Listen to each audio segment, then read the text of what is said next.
नमस्कार विद्यार्थी मित्रों, आपका हमारे YouTube चैनल पर स्वागत है। अभी तक आपने हमारा चैनल सब्सक्राइब नहीं किया तो नीचे जाकर सब्सक्राइब कर दीजिए और बेल आइकन दबाना भूले नहीं। प्रश्नावली 3.3 प्रश्न 1, किसी चतुर्थांश में या किसी अक्ष पर बिंदु -2 4 3 -1 -1 0 1 2 -3 -5 स्थित है। कार्तीय तल पर इसका स्थान निर्धारित करके अपने उत्तर को सत्यापित कीजिए।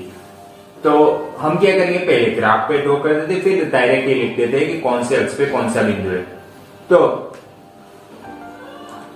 -2 -4, तो पहला बिंदु कौन सा है, -2 -4, तो x का -2 और y का 4। तो x का -2 कहां पे, ये रहा, x का -2 उसी लाइन में y का 4, यानी कि इसको मैं ऐसे डॉट डॉट करके भी दर्शा सकता हूँ, ये सीधा -2 -4 भी दर्शा सकता हूँ। तो कैसे सीधा दर्शाना, तो ऐसे ही डायरेक्ट दर्शा दो। ये रहा x का -2 यहाँ पे और y का -4 यहाँ पे प्रतिच्छेदन करेंगे। ये हुआ हमारा -2 4, तो ये हुआ एक बिंदु -2 4।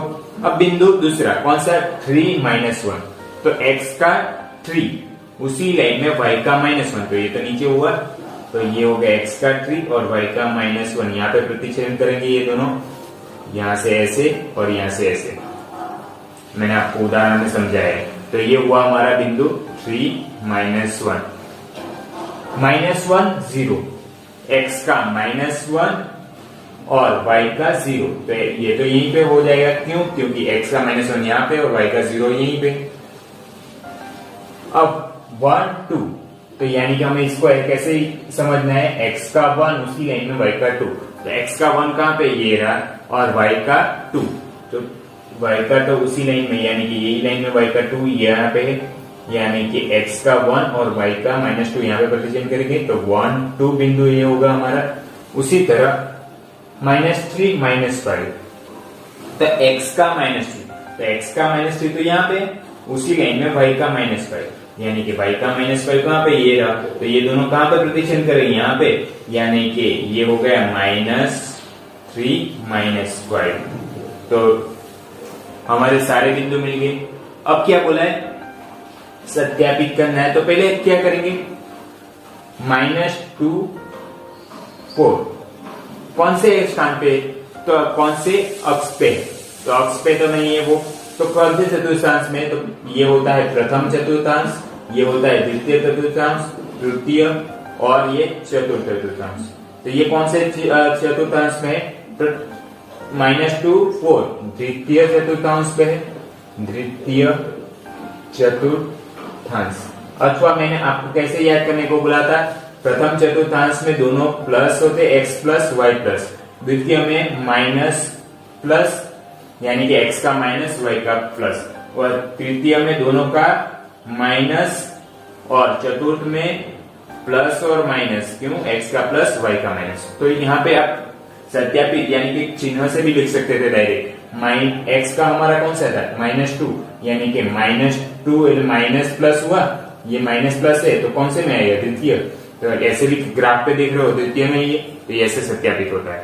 उसी तरह 3 -1, तो 3 -1, तो हमारा 3 कहां पे, प्लस वाला, और y कहां पे, माइनस वाला, तो प्लस और माइनस कौन से चरण में होता है, तो चतुर्थ चरण में, और ये हमारा चतुर्थ चरण में ही आ रहा है 3 1, यानी कि सत्यापित हो गया। तो चतुर्थांश बोलो या चरण बोलो, सेम होता है। अब होता है -1 0, तो -1 0, तब मैंने आपको ऐसे समझाया था कि x 0 हो जाए, ये पहला x हो, x 0 हो जाए तो वो y पे स्थित है, और y 0 हो जाए तो वो बिंदु x पे स्थित है, ऐसा बोला था। तो यहाँ पे कौन सा 0 हुआ, y 0 हो गया, तो वो बिंदु x पे स्थित होगा, देखते, तो कहां पे, ये x अक्ष पे स्थित है ना, यानी कि -1 0 x o x डैश, अथवा आप x अक्ष भी लिख सकते हो, अक्ष पे स्थित है। तीसरा बिंदु 1 2 दोनों प्लस, कौन से चरण में होगा, पहले ही चरण में, यानी कि प्रथम चतुर्थांश, -3 -5 दोनों माइनस, तो तृतीय यानी कि तृतीय चतुर्थांश। और यहाँ पे ग्राफ में भी देखो तृतीय में ही है। तो ये इसी तरह हमने प्रश्न 1 हल किया। अब प्रश्न 2 की बात करते हैं। 3.3 का प्रश्न 2, अक्षों पर दूरी उपर्युक्त एकक लेकर नीचे सारणी में दिए गए बिंदु को तल पर आलेखित कीजिए। तो हमें यहाँ पे नीचे बिंदु दिए x का -2 -1 0 1 3 और y का 8 7 -1.25 3 -1। अब इसी का प्रयोग करके हमें उसको पहले ग्राफ पे दर्शाएंगे, फिर क्या करेंगे चिन्ह के हिसाब से कौन से अक्ष में आ रहा है वो देखेंगे और उसको आलेखित करेंगे। तो देखते हैं पहला, तो उसको ग्राफ पे ध्यान से ड्रॉ करते हैं। तो मैंने पहले ही आपको x अक्ष और y अक्ष ड्रॉ करके रखा है यहाँ पे। तो पहला बिंदु है हमारा 2 8 -2 8। तो x अक्ष का -2 कहाँ पे, ये रहा, और y अक्ष का 8। तो y अक्ष का 8 कहाँ पे होगा, ये रहा। तो -2 वाली लाइन में, यानी कि यही सीधी लाइन यहाँ पे ऊपर जा रही है और y की 8 यहाँ पे, तो दोनों यहाँ पे प्रतिच्छेदन कर रहे हैं। तो ये हुआ हमारा बिंदु -2 8। समझ में आया? उसी तरह x का -1 और y का 7 दूसरा बिंदु है हमारा। x का -1 कहाँ पे, ये रहा, उसी लाइन में x का -1 की लाइन में y का कौन सा है, 7। तो ये हुआ x का -1 और उसी लाइन में y का 7। तो यानी कि y का 7 ये रहा, ये दोनों यहाँ पे प्रतिच्छेदन करें। ये ग्रीन लाइन डार्क है ना, वो ध्यान से देखो। तो ये हुआ -1 7। उसी तरह हमें तीसरा बिंदु कौन सा दिया, x का 0।